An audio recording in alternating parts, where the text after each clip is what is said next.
Olá, tudo bem com vocês? Oro ao Senhor para que todos estejam bem, em nome de Jesus.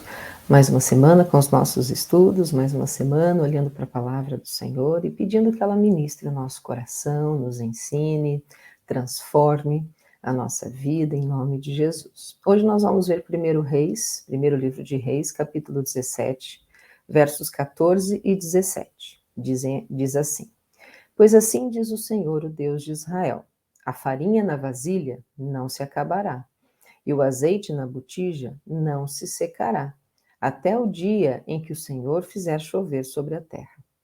Algum tempo depois, o filho da mulher, dono da casa, ficou doente, foi piorando e finalmente parou de respirar. Então, aqui nesses dois versículos são dois momentos dessa história. Essa história é a história do profeta Elias.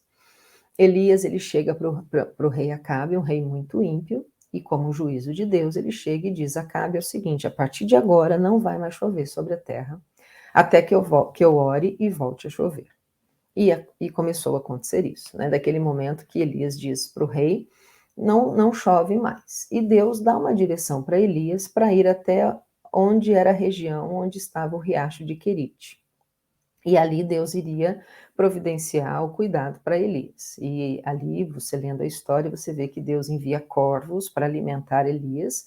Elias, ele bebe água aqui desse riacho, mas chega um momento, por falta da chuva, que o riacho vai secando, até que ele seca, não tem mais como Elias tomar água ali do riacho, e Deus então dá uma outra direção. Diz Elias: então agora você vai para Sarepta, onde eu já providenciei que uma viúva vai cuidar da sua alimentação. E assim Elias fez, né? Ele vai até Sarepta, e aqui no texto, né, diz que ele chega ali, vê a viúva, e ele diz para a viúva providenciar alguma coisa para ele comer. Só que essa viúva chega para ele e diz assim: eu não tenho, eu tenho só um pouquinho de farinha, um pouquinho de azeite, eu vou preparar a minha última refeição, eu e meu filho nós vamos comer e provavelmente nós vamos morrer.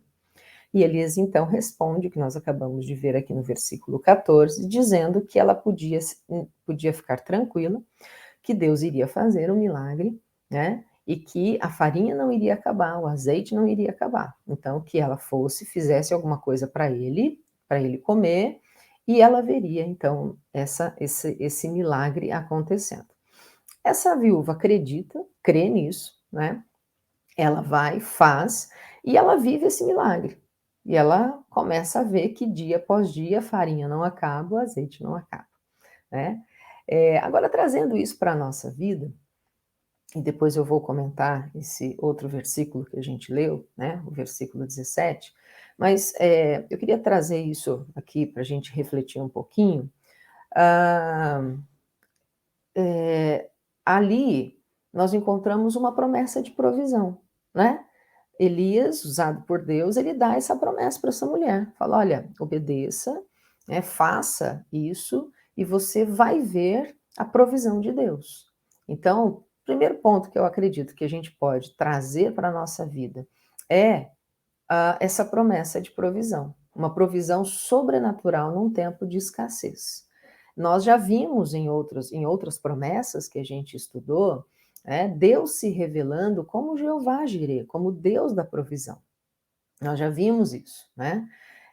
Então, nós podemos entender que nós, como aquela viúva, podemos contar com o cuidado de Deus em tempos de necessidade. Ele é o provedor. Basta nós crermos, como ela creu, né? Basta crermos que nós temos um Deus e que Ele provê. Ele provê no tempo de escassez, no tempo de necessidade, ou em qualquer tempo. Quando Ele deseja prover algo, Ele vai prover. Ele é o provedor. Então, nós podemos ter esta promessa, esta certeza no nosso coração, né? Que nós podemos receber a provisão de Deus. Aquela viúva, ela creu. E como ela creu, né, ela viveu algo milagroso, algo fantástico, né, que foi o milagre. Imagina, né, ver ali aquele punhadinho de farinha, aquele pouquinho de azeite e toda vez que ela pegava não acabava. Então ela pôde viver esse milagre. Mas, voltando lá então para o verso 17, né, depois que aconteceu, que ela viveu esse milagre, ela, o filho ali, diz que Elias também morou ali com eles um tempo, e durante todo esse tempo, até que chovesse, eles viveram esse milagre, mas diz que um tempo depois, o menino, o filho, começou a adoecer. Começou a adoecer, adoecer, ficou bastante doente e acabou morrendo, né? E aí a gente vê essa viúva desesperada procurando Elias, e diz então o texto que Elias vai, ora com o menino 3 vezes e ele volta a viver. Acontece um outro milagre ali na vida dessa mulher, né. Mas é interessante, eu queria que a gente também refletisse sobre esse segundo versículo, né, que logo depois que ela viveu esse feito tão extraordinário de não acabar a farinha, de não acabar o azeite, acontece algo que a gente descobre, algo que acaba expondo o que estava no coração dela, né. O filho adoece, morre, Elias é usado por Deus para mais então um milagre, agora não de provisão, mas de ressurreição, né. Só que aí a viúva responde de uma maneira muito interessante, ela diz assim: "Agora ela acreditava que Elias era um homem de Deus e que a palavra que saía da boca dele era verdade". Mas é interessante porque a palavra que saiu da boca de Elias, né, trazendo aquela promessa de que a farinha não acabaria, o azeite não acabaria, ela viveu aquele milagre, né, mas quando aconteceu com o filho, e aí teve a ressurreição do filho, ela disse: "Agora eu sei que você é um homem de Deus", né. Isso é interessante, porque muitas vezes nós agimos como essa mulher. Nós vivemos milagres de Deus, mas quando acontece alguma coisa que aparentemente para nós é mais desafiador, ou é mais difícil de acontecer do que aquela anterior, né, nós nós acabamos não recorrendo à memória de que Deus é poderoso, de que Deus fez, e se ele fez, ele pode continuar fazendo. Aquela viúva poderia ter identificado aquele milagre da farinha e do azeite e entendido: Deus proveu isso, Deus fez o milagre. Agora meu filho morreu, Deus pode fazer esse milagre também, né. Mas, ela, na verdade, não recorreu à memória disso, né, que Deus podia prover e Deus podia ressuscitar também, né. Ele podia continuar fazendo ali o milagre. Eh Nenhuma dessas coisas é mais fácil ou mais difícil para Deus. Não, é mais fácil Deus prover. Ressuscitar, aí começa a ficar difícil, né. Se a gente verbalizar, a gente para e pensa: "Não, não faz sentido. Deus é poderoso, nada para ele é difícil, nada para ele é impossível", mas diante das nossas impossibilidades, diante das nossas dificuldades, muitas vezes a gente age dessa maneira, né. A gente age acreditando mais que Deus pode prover, mas ressuscitar já é mais difícil, né. Que então, nós possamos aprender com essa mulher, né, de que Deus é poderoso e ele pode realizar todas as coisas, absolutamente nada é impossível para Deus. E uma outra coisa que nós também podemos refletir nessa história é de que, de repente, nós também agimos como ela, precisando que Deus faça outras coisas maiores para que a gente acredite, né? Que hajam, assim, de repente, intervenções aí de Deus maiores para a gente finalmente acreditar que Ele é poderoso. Que o nosso coração hoje, diante dessa história, né? Que o nosso coração creia, que o nosso coração que nós deixemos o Espírito Santo gerar convicção no nosso coração, de que Deus é poderoso, independente da situação, seja de uma provisão ou seja de uma ressurreição, Ele é poderoso e que nós creiamos nisso.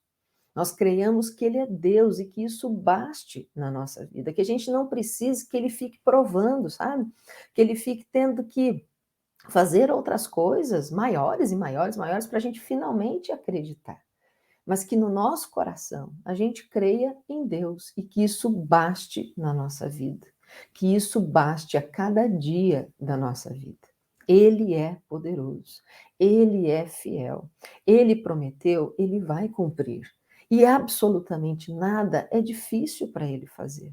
Então, que eu creia nas coisas que aparentemente para mim são pequenas, e eu creia nas coisas que aparentemente para mim são muito grandes.